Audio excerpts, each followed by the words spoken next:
they're your best resource. And if you overbrief them, or you turn it into like a traffic driving, sales driving only initiative of like, get this point across, or the hero needs to be this promo or this thing, you're basically wasting money, I think. It's like, go run an ad.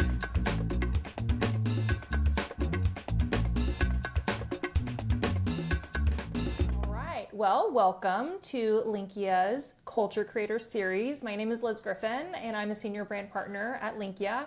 And today I am joined by Tori Poole, who's the Senior Director of Brand Engagement. Tori, welcome. Excited to have you today.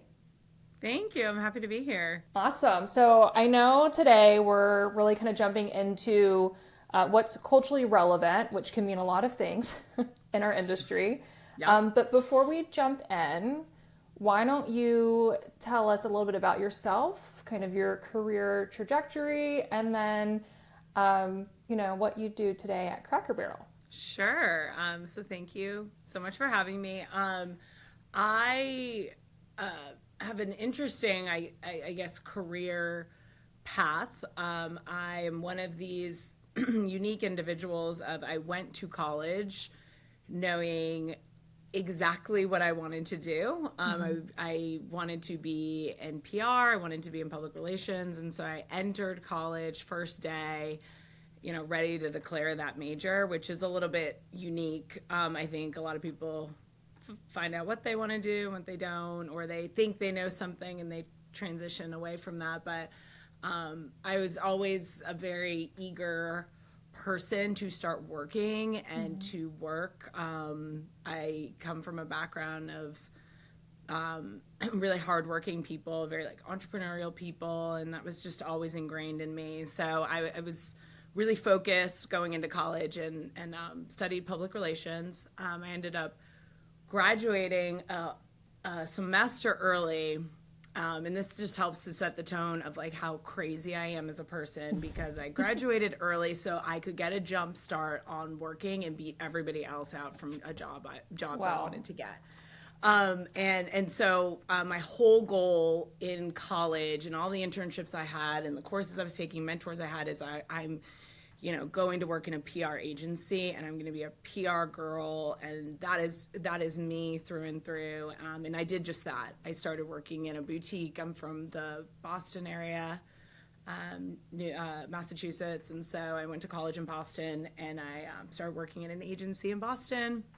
I worked in consumer PR immediately. I'm a consumer PR, and I did that for a number of years. I had a few different transitions of, do I want to be consumer? Do I want to be more in tech, and sort of understanding that. But I spent the early part of my career working in an agency setting for a number of years, and working my way up within that. And I always felt, because of sort of how my brain works, I'm really creative. I talk about progress over process. I'm not a big process person. My team knows that. I don't like a spreadsheet. I don't like this. I'm like I need people around me that are good at that. You're like the right brain side of it. Yeah. Oh, like 100%. 100%. And so I thought agency, it was just so fast paced, so great. I'm like, I'm never going to get bored. I'm never, this is so amazing. And I thought like going over to more the brand side was just going to be, once I'm old and married and have kids, I'll work in the brand side is what I would tell myself at 26, 27 years old. And so being over on the brand side now, it's so funny to just think back at that. But I spent a lot of my time in a PR agency at that time, not to age myself, but, this is 15 years ago at this point. I mean, it started to evolve then, like where I first began in PR to where I am today now, and everything that falls under me is so much greater than that. And so that shift was starting to happen, bloggers before they were influencers. Yep. We did a lot of work with them, and traditional media turned into bloggers being advocates for your clients. Then that evolved into social media, and okay, PR people should be the ones kind of writing captions and copy for organic social. Yep. Like they know how to write, they know, how to storytell. So then that started kind of being added to my plate of, okay, I'm going to get some clients where I get to do their organic social. Yeah, well, it's ultimately and then like it's sort of the communications piece of it. They just naturally bucket it under that, right? absolutely, yeah. It was sort of that shift, and like even still now, I think there's varying philosophies on that. My boss, our CMO here, really believes that like organic social is a story channel. Not all CMOs think that, and also CEOs think that.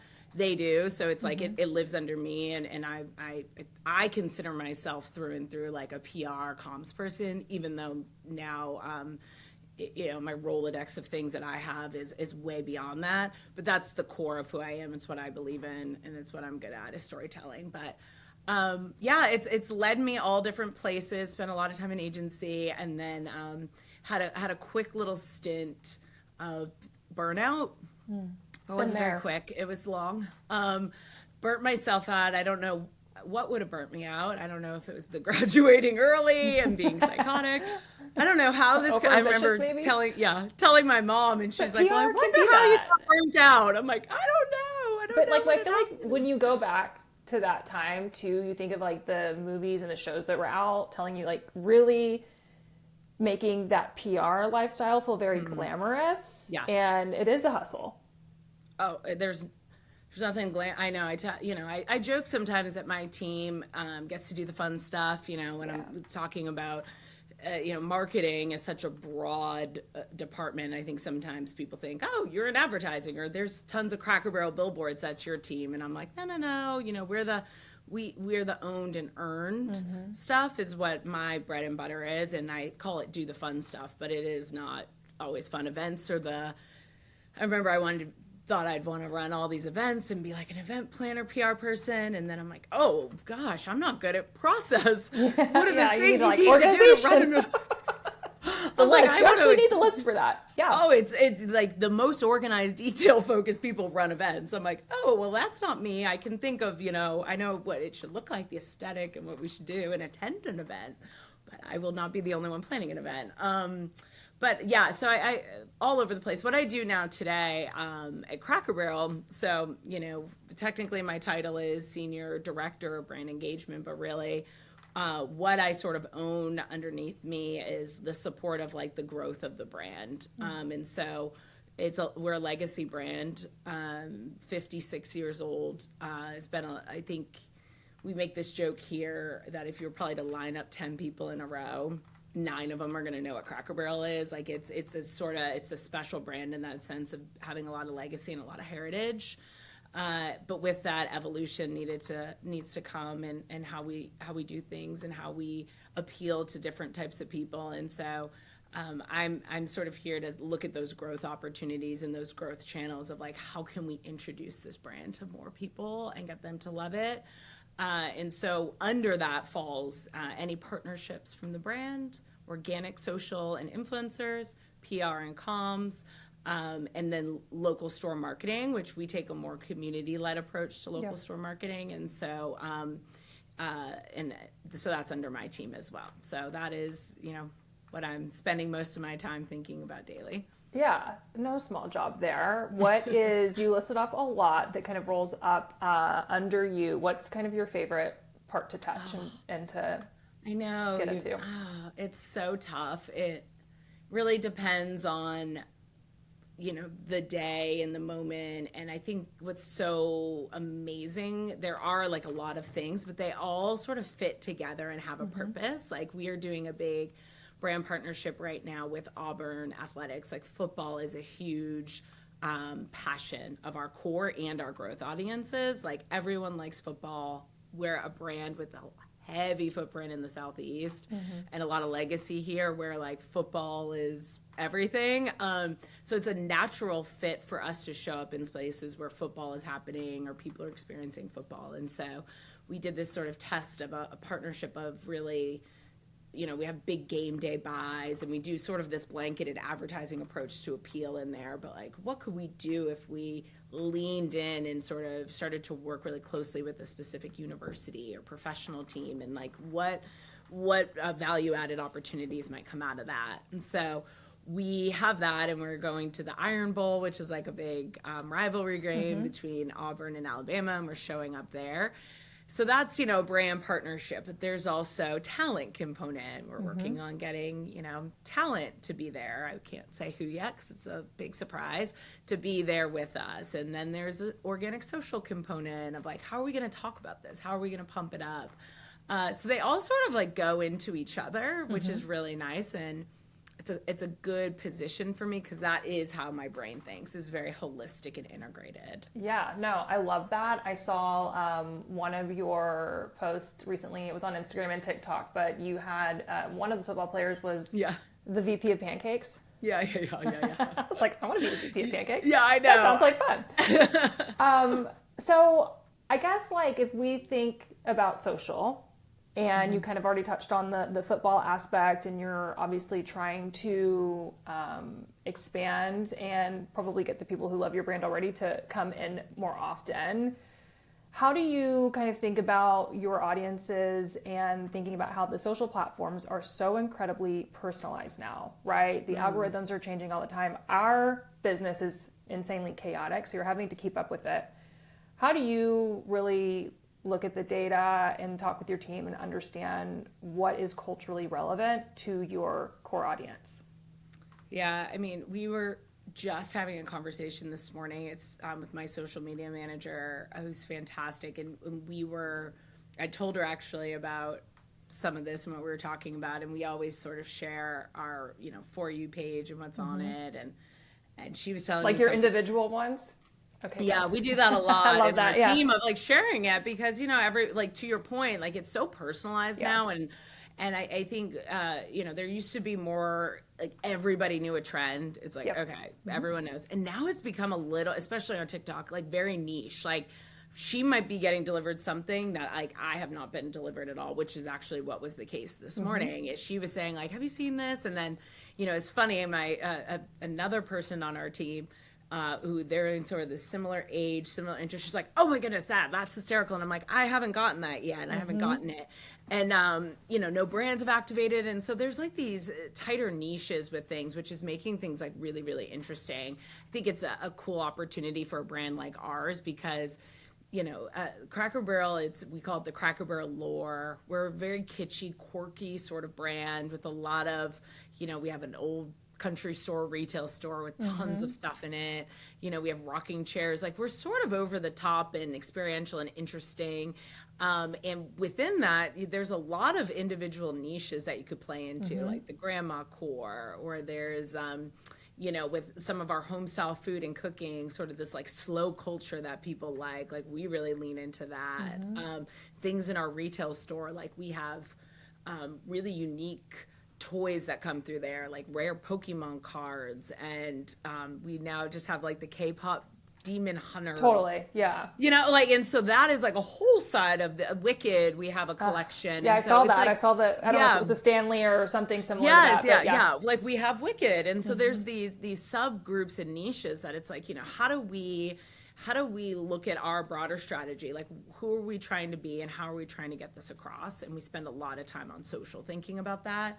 But then how can we deliver content that is like authentic to that and to us, but it also could appeal to some of these audiences that we're talking about, especially if we're in a growth mode of trying to find those little niches. So it's a challenge. I will say with Cracker Barrel, though, very specifically, we are a brand with a lot of authentic brand love. Clearly, there has to be its own fandom. Like there is its own subculture of Cracker Barrel. Yes. Of people who love Cracker Barrel. They're very, very passionate about it. They have a lot of ownership over it. There's a lot of emotional connection and nostalgia to our brand, which are there tattoos? Makes people. What was that? Are there tattoos? Probably. We always see things like some bumper stickers and people, like someone will be like, wow, are we selling this merch? I'm like, no, this group of friends just made this merch, I guess, on their own, and they're rocking it around the city. Like, there is so much. I'm sure there's tattoos. I'm sure it is like just, it's definitely the most passionate group of fans from a brand. And I worked for Dunkin', which in New England, I mean, people think that that's their, I mean, this is on another level, Totally. another level. And so what the opportunity is for us with that, and what I really like about it, is that we like sort of let our community and our fans like help us determine like who we partner with, or who we like, what we're spotlighting and what we're showing. And we think less of the things we want to get across, and we want it to be everyone else's Cracker Barrel, and we're like delivering that for them. So it's like a different approach, I would say, especially in our space of how we kind of handle social. But it works really well, and we're a really unique brand in this sense. Yeah. How fast? So when I think about listening, and obviously you're doing a lot of social listening, if you're hearing kind of what's out there in the ecosphere and how you can kind of ingest that, like how quickly can you move on it being such a big organization? Yeah, I mean, I like to move very fast. My Creative my side. team, my team's. We were talking about we had some partners here yesterday that help us with some of our social content, and they were here, and I just met them. Our social manager was hanging out with them for half a day to do some stuff, and I just went, and they were talking about this fun idea, which is, I won't spoil it because it's really, really cool, and I'm hoping we'll make the content. And I was getting so energized, and Bree on my team was like, guys, Tori's about to book the flights for these people. But like by tomorrow, she will like have figured it out. So like, if you really want to do how fast this, you move. like, I love that. Like, That's great. I will figure this out today. This is such a good idea. So we try to be nimble. We try to move really quick. It is we are a large organization in a sense. We have 70,000 employees, like field employees. It takes a lot of people to run a Cracker Barrel. A store, 100 is the minimum employees that work in a Cracker Barrel store, all the way up to like 200 in some of ours. So we have, with that comes a lot of layers, and we really are operations led. Like we're here to support the field, and we don't want to put more burden on them. So I try to keep that stuff and take that into account always, and thinking of like how quickly we want to activate anything that would have to involve culinary, our ops teams, our retail teams. But everyone loves it, and we can move really quick. As far as the trends and everything, we take more of an approach of something that is like really, really a fit for Cracker Barrel. We are not positioning ourselves as one of the brands, which a lot of brands are doing this now, and I think it can work for them. I think we're a unique and differentiated brand. I don't think we have to be all about memes and all about every single, the Starbucks bear cup. Like, we don't have to make a piece of content that addresses that. I don't think. I think that isn't who we are as a brand, to just jump on every single trend. I think we have more opportunities with really crafted storytelling and like heritage and legacy in our employees. And so we try not to get distracted by that, and we try to focus on things that are really, really authentic and going to matter again to our fans that follow us on social. So unless it's a trend where we're like, we have to get in on this. Your fans will be the first ones to call you out when you're doing it and it's totally inauthentic. You're right. There are a lot of brands who can get away with doing it, and they do jump on every trend. But you can very quickly see the brands that are trying to do that and be relevant, and it comes off a little cringe. 100%. So I think it does, and I think it's the sea of sameness. I'm Yeah. seeing that a lot. Like, I think there were certain brands that were really at the forefront of that, and I think they continue to be the leaders in it. And now it's kind of layering on a little bit, and it's becoming a sea of sameness. Like, okay, I know I'm going to open up my Instagram, and again, that Starbucks bear is just relevant for this week. I know exactly what brands are going to Totally. trying to act that, right? Yeah. So you're, and I think the power of social media is like, again, that works in some ways. I think it can work really well, but people are more sophisticated. People are looking for more unique, different content. People are using social to escape to find community. They're looking for things that can be a little deeper. And if it's like everyone sort of fits in this one size fits all model, like I think we just lose a little bit of the appeal and like opportunity, honestly, from a brand side with social. Yeah, absolutely. I think the other thing too is you're seeing a larger majority of consumers who would rather hear from the creators, their family, their friends, and they actually trust what they're saying more than if it's coming from a brand. Yeah. And so you get to like hear other people's point of view of a brand, not just the brand's point of view, right? How do you guys feel like at Cracker Barrel you're responding to kind of this new reality where the consumers aren't trusting brands the same way? I mean, I know you have your own subcultures and fandoms that do trust you, but what about that 1 out of the 10 that doesn't know you? Yeah. I think creators, influencers, communities, third-party voices, I just call them vaguely sometimes, like somebody else talking about us. It could be old-fashioned word of mouth, like you go in and have a great experience and you tell a mom, friend, or girlfriend or this, and then they're like, oh, maybe we'll give it a try. I think that advocacy and people that go out there and talk about you is very, very powerful. I think it's more powerful, honestly, than talking about yourself in a lot of ways. I think you have to have a healthy balance of both. So for us, like creators, influencers is super, super important. We're a 56-year-old brand. Over the past couple of years in this sort of transformation journey we're in, we've really pushed ourselves as a brand to think outside of just our typical marketing strategy, which has been really exciting. And one of that is, we aren't early adopters to creators and influencers and talent and utilizing talent, not just, hey, we paid Reba McEntire to come and push her album one time, actually really, which they use, we really use people to like help tell our story and also help tell their story in the way they want to through our channels. Like there's a lot of power to it. So we're not early adopters. It's a new thing that we are like bringing to life. It's like, I'm very passionate about creators and influencers and these third-party voices. But the beauty of us, so I came into this brand over a year ago, and it was one of my immediate questions was like, okay, what's our influencer program? What do we do? Who do we talk to? Who are our friendlies? Like, who do we have in the roster? Like that we could start calling up? Like, do we tap food, lifestyle? Oh, we have I was going crazy. We have a retail store. We should have all these moms who talk about their hauls. Like, gosh, and it was like, well, it was really bare bones. So we've spent the past year testing and learning, building, trying different things. We did our first ever brand trip last year around this time, and we brought in mostly local, honestly, creators to come and experience the brand. It wasn't over the top. They went and ate in the store. We brought them to our home office. We taught them a bit about the brand, and it was incredible. So that was a first effort. It's like, let's start to teach these influencers a little about us and start to build this roster of people who we think could be really great advocates for us. And it's just continued to grow and expand.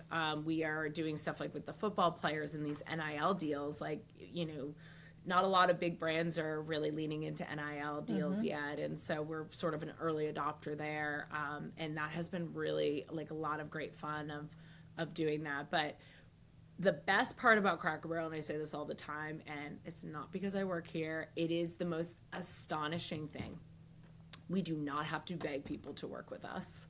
Love that. I mean, at all, because of the deep roots of nostalgia that this brand has. I mean, it's America at its core. 100, and people are, and this has been big. I'm not talking, of course, like a up and coming country artist. If we want to pay them to do something, they're going to be like, "Yay, this is exciting!" Totally. But it's big names. We had a big, we've been working with this bigger country artist, Jordan Davis, and he was in our brand anthem spot, and we've been utilizing him. And the story around Nashville, which is where we are, which is a big music thing, is all the artists are like mad that Jordan got the deal. With their I run into managers all the time, so and so, I won't say their names, but they're like, how didn't you get me that Cracker Barrel deal? I would have died to have it. So it's really fun in my position because we might identify somebody and be like, let's just call them up. I don't know. It hasn't happened one time where I haven't been, welcome to have a conversation about it because of their love of the brand. And that's even goes for smaller creators all the way up to big talent. So what that does to help us is it's authentic.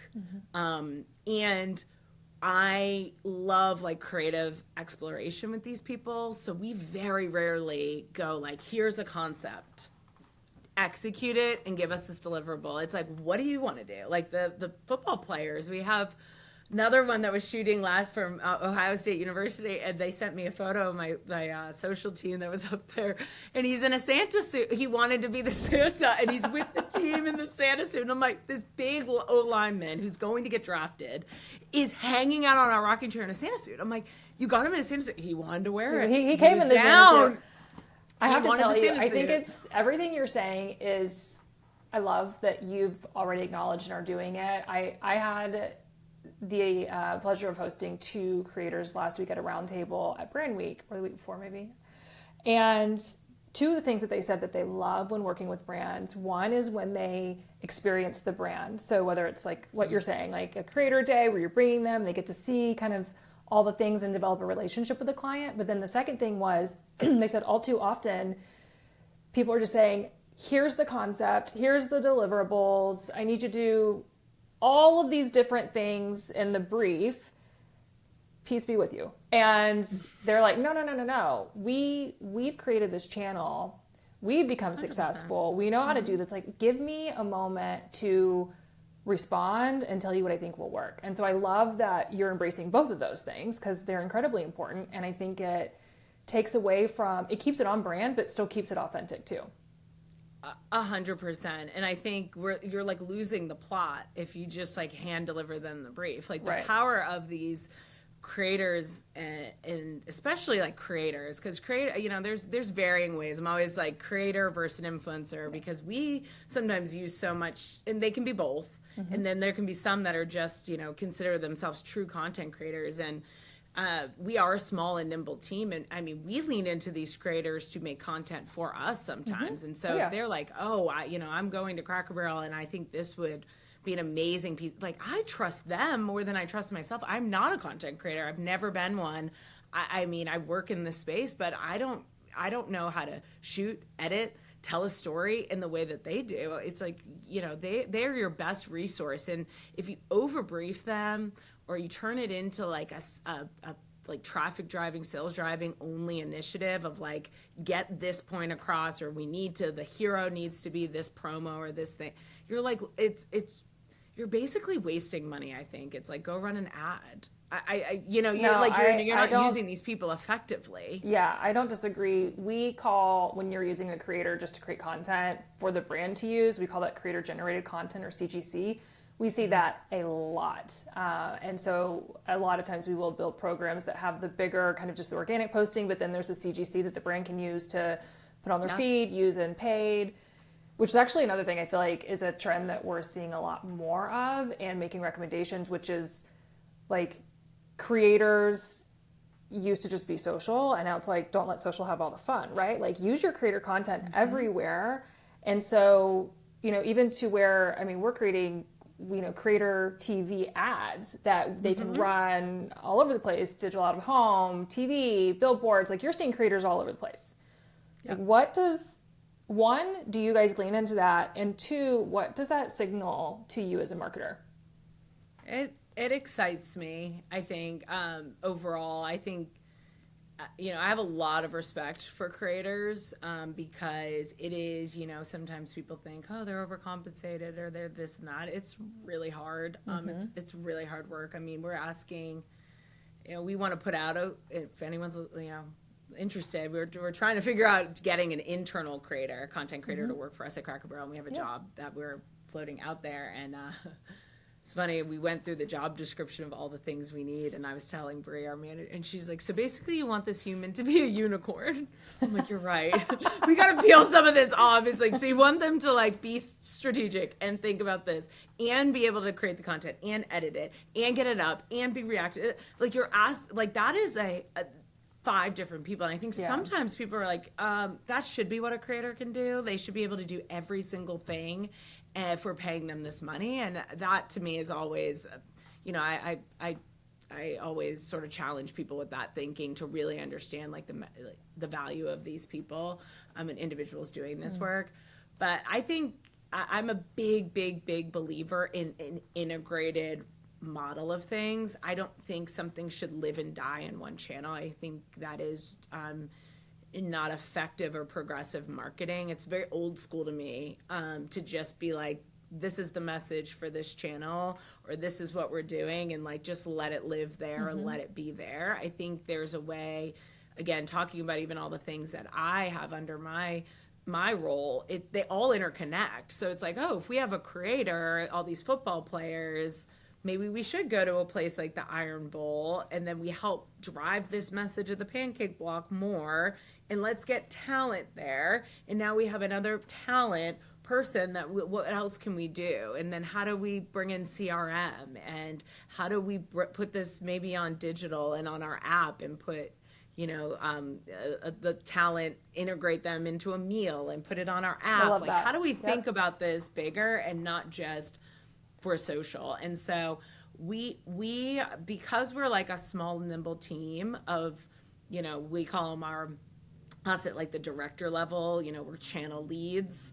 And so we all get together. I mean, we talk all day long to keep ourselves abreast of what's going on, of like, hey, I'm doing this over here in email and rewards. And Tori, could you maybe leverage any of that? Or how do we extend this stuff? And the same goes with creators, so that it's a bigger moment for the brand. And I think, again, consumers are sophisticated to this stuff too, or they're engaging with us in different channels. We should show up in different channels with the assets we have, including creators. So I'm excited for it. I think it's awesome. We're definitely going to lean more into it, and hopefully, put one in an ad spot, put them on the billboard. I think it would be awesome. See how it performs, compare it to your BAU and see like what happens. And a lot of times we see that it can typically outperform. On paid, it really does too. Yeah. Like our paid team, like to your point, so we have all these heat and serve Thanksgiving meals that we're doing right now. So that's our big moment right now, and people can go for Thanksgiving and get Thanksgiving meal heat and serve. We have just typical creative, right? Like that we have shot and our team's using in paid social. But it was so funny. Our director of paid media and analytics, Janelle, said to me yesterday, like, have you had any creator content yet come out of this? Because anytime last season, that outperformed just like our static images or our studio shots of it when we boosted it. And so it just does show you like because even from a paid standpoint, people are looking for that more storytelling, interactive, a person telling you how they're going to integrate or do something or bring this into their life. It sort of co-signs it and gives you permission as a consumer to engage with it in the way they would. Yeah, and I think about my own way that I engage on social. I'm typically interacting with those types of paid posts and those types of units. So yeah, I guess the other thing, so you're going to like lean more into it. Obviously, influencers, creators are a huge part of your strategy at Cracker Barrel. What about the impact and the KPIs that you have to prove back to your leadership team to kind of keep them investing in the strategy? Yeah, it's $1 million question. Solidarity to any of the marketing people out there. We're always like, remember us. No, I will say we're really lucky here. I mean, I have the most fantastic CMO, Sarah Moore. She's like my idol, icon. She's a legend, both personally and professionally for me. And we're cut from the same cloth in the sense that she is like a story first CMO. So what's so exciting working for her is like, you do not have to sell this stuff into her. She gets it. And now she might have to sell it into her colleagues. CFO. But her, the CFO, yeah. You said it on me. Yeah. There's one particular person she has to sell it into, because I will say also our CEO, Julie Messino, who has a long background at Taco Bell and all these places, and she was a marketer, like her track to CEO is marketer, which is I find it a blessing because she gets it too. So you really do not have to explain in the same way that maybe you would with different type of leadership of like, okay, let me tell you what TikTok is. Can you open up the app? You know what I mean? Like, yes, do you have it downloaded on your phone? Like any of that, we skip those layers, which makes it so much easier. We can move faster, like what we were talking about. Progress, like we can move because we don't have to spend that time proving it. You speak the same language already. We speak the same language. Like you get what we're trying to do. Here are the people. What do you think? I love them. Good, go. It can move like that, which is fantastic.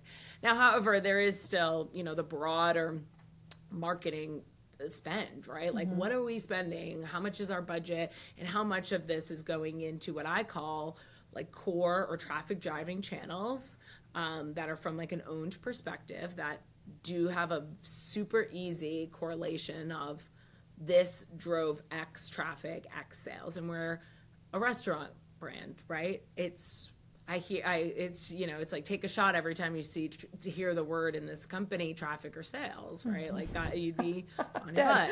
So yeah, literally. So and that's just like an industry standard. So that is like, we're always trying to drive traffic and sales.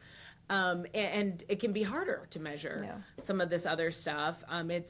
We call it, I call it, I'm the long game girl. When I go and talk to leadership here, I'm like, remember guys, you brought me here for a long game. I'm trying to push us. Like you might not see a butt in a seat tomorrow, but over time we're trying to shift perceptions of this brand. We're trying to grow it. We're trying to open up the aperture of it. So we will get that return.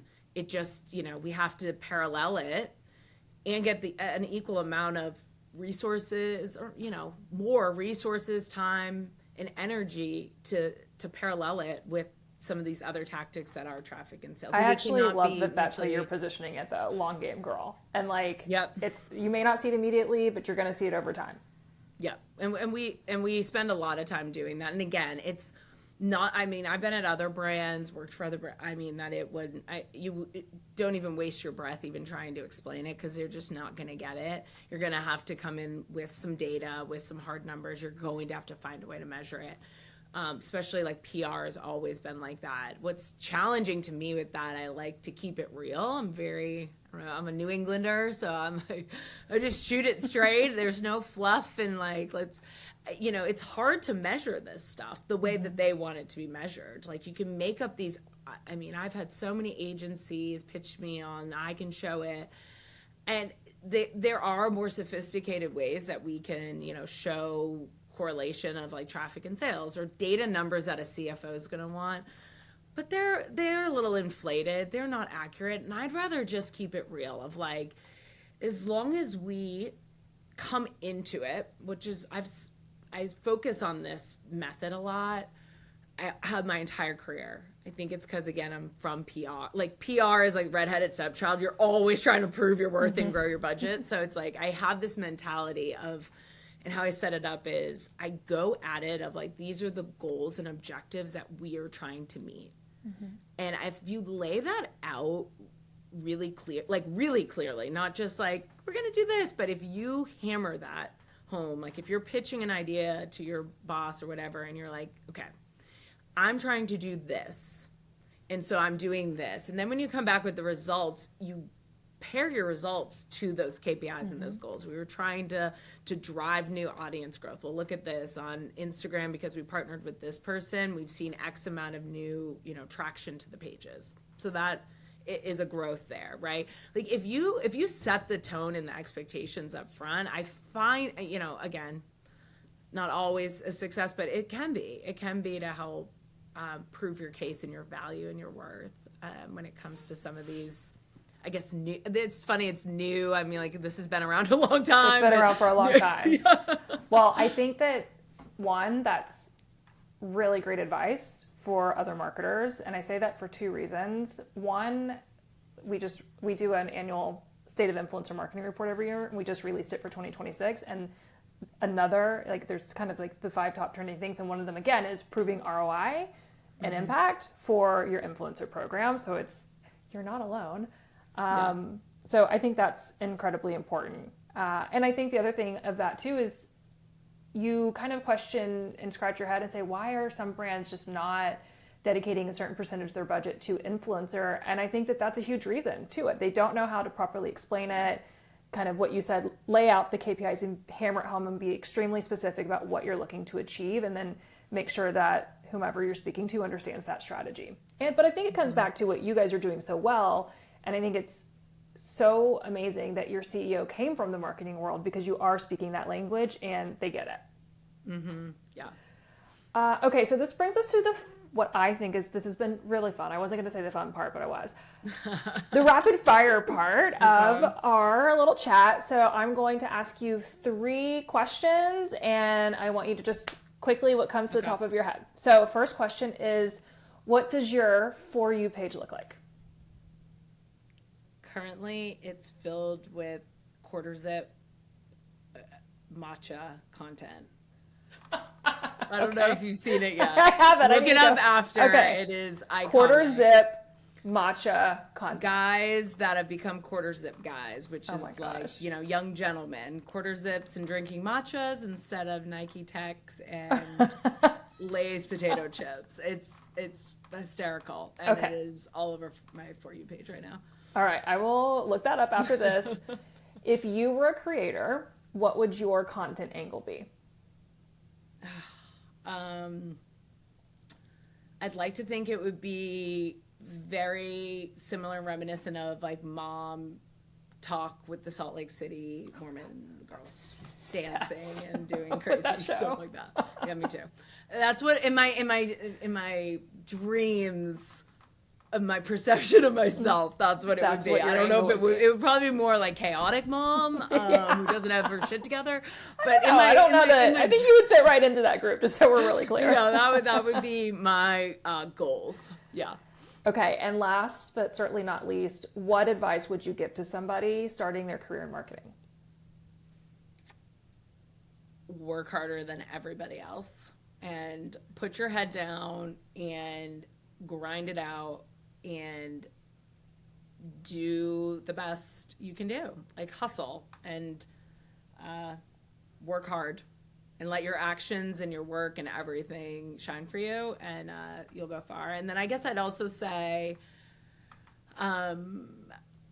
like try different things and explore different things. And marketing is such a broad, almost buzzy word, and there's so many layers to it. And if you feel like there's one thing that you'd be good at or maybe not another, like try different things and bounce around. And marketers come in all shapes and sizes. And yeah, I don't think sometimes that's shown, and I think that that's very valid in this field. Well, I mean, your career path alone kind of showcases that, going and starting in PR, and then, of course, where you are today at Cracker Barrel and kind of leading all of these different disciplines. So I think that's great advice. Tori, this was a pleasure. We really enjoyed having you on. Thank you. Thank you. This was awesome. Thank you.